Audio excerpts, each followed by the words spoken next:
Hello students, आज की poem है द होप। इस पोएम के अंतर्गत आशा के बारे में बताया गया है, उम्मीद जो होती है उसके बारे में। तो ये सबसे पहला जो स्टैंजा है इस पोएम का, इसमें पोइट ने राजन अग्रवाल ने होप के डिफरेंट नेम्स लिखे हैं। तो ये डिफरेंट नेम्स जो हैं वो आपको याद करने हैं। Hope is given different names, some call it expectation, other term it future relevance, some other think it is a measure of benefaction. पहला नाम जो इसने बताया है कि कुछ लोग इसको बोलते हैं एक्सपेक्टेशन, जो उम्मीद रखते हैं हम किसी चीज़ की, उपेक्षा रखते हैं वो। दूसरा है फ्यूचर रिलेवेंस, भविष्य की प्रासंगिकता। और तीसरा है मेजर ऑफ बेनिफिक्शन, यानी कुछ पर हित करने की जो इच्छा होती है वो, मतलब दूसरों का जो भला करते हैं, एक तरह से उम्मीद के सहारे ही करते हैं कुछ अच्छा होने की।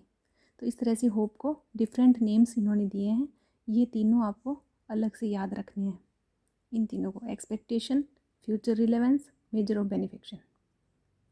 दूसरा जो स्टेंजा शुरू होता है उसमें पोइट खुद के बारे में बता रहा है कि मेरे लिए होप जो है वो क्रिएशन ऑफ सोल है। To me hope is the creation of soul. तो आपको ये अंडरलाइन करना है, क्रिएशन ऑफ सोल। पोइट जो है वो होप को क्या मानता है? क्रिएशन ऑफ सोल मानता है, यानी आत्मा की रचना। दैट मेक्स अस फील प्लेजरसम, जो हमें आनंद से भर देती है। पोइट बोल रहा है कि मेरे लिए उम्मीद जो है वो एक ऐसी आत्मा की रचना है, आत्मा की ऐसी रचना है जो हमें आनंद से भर देती है। And leap with enthusiasm and glow, और एक तरह से वो उछलती रहती है उत्साह से और चमक से। हमारे अंदर कुछ कार्य करने की वो इच्छा जागृत करती है और हमारे अंदर उसका उत्साह जगाती है किसी भी कार्य को करने का।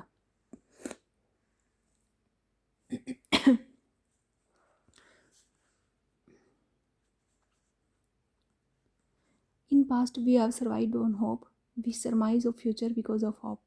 कि पास्ट में भी हम उम्मीद पे ही जीवित थे, सर्वाइव यानी हम जीवित थे उम्मीद पे ही, और फ्यूचर, एक तरह से फ्यूचर जो है वो भी उम्मीदों के सहारे ही है।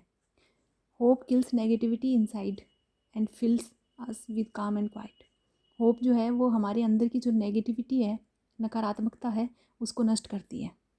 ये लाइन इम्पॉर्टेंट है, आप इसको अंडरलाइन कर लीजिएगा। होप किल्स नेगेटिविटी इनसाइड, हमारे अंदर की जो भी नेगेटिविटी है उसको किल करती है, मारती है, और हमें एक तरह से शांति से भर देती है। Hope makes the bird fly in search of food for young ones. ये उम्मीद ही है जो पक्षियों को उड़ने के लिए प्रेरित करती है, और पक्षी जो है वो अपने छोटे बच्चों के लिए भोजन की तलाश में उड़ते हैं। And material to build their homes, और वो अपने घर बनाने के लिए घास तिन के जो है एक तरह से मटेरियल यानी सामान वो लेके आते हैं। It is hope that makes a bird stay on the branch and Bloom. ये उम्मीद ही है जो एक कली को ब्रांच के ऊपर ठहरना सिखाती है और उसको खिलना सिखाती है। Trees lose their leaves with the hope that one day it will be laden with green hues. पेड़ों की जो पत्तियां गिरती हैं वो भी उसी उम्मीद में गिरती हैं कि एक दिन वो दोबारा हरा भरा हो जाएगा। लेडेंड का अर्थ होता है लदा होना, ग्रीन पत्तियों से हरी भरी जो ब्रांचेज है उनसे दोबारा वो लद जाएगा। Hope enlightens the life's gloomy thoroughfares and makes us feel freshness and warmth of the day ahead। Hope जो है वो हमारे जीवन को अंधकार से निकाल देती है और हमें एक तरह से तरोताज़ा महसूस कराती है, और हमें गर्माहट से भर देती है। गर्माहट से भरने का मतलब हमें अच्छे कार्य करने के लिए या फिर कुछ करने के लिए प्रेरित करती है आने वाले दिनों के लिए। Hope makes life go on, ये आशा ही है, उम्मीद ही है जिससे हमारा जीवन निरंतर चलता रहता है। Life is a derivative of function called hope, और एक तरह से जीवन जो है वो उम्मीद से ही निकला है। Hope is the prime excellence, hope ही सबसे ज़्यादा महत्वपूर्ण चीज़ है। Right from the day one is born, कोई भी व्यक्ति जब जन्म लेता है उस दिन से लेके ये उम्मीद ही है जो आगे तक उसको जीने के लिए प्रेरित करती है। अच्छे कार्य करने के लिए प्रेरित करती है। तो इस पोएम के अंदर जो इम्पोर्टेंट चीज़ें हैं वह मैं आपको बता देती हूँ। एक तो ये डिफरेंट नेम्स हैं जो इम्पोर्टेंट है। दूसरा, पोइट के लिए होप क्या है वो इम्पोर्टेंट है। होप हमारे अंदर क्या किल करती है वो इम्पोर्टेंट है।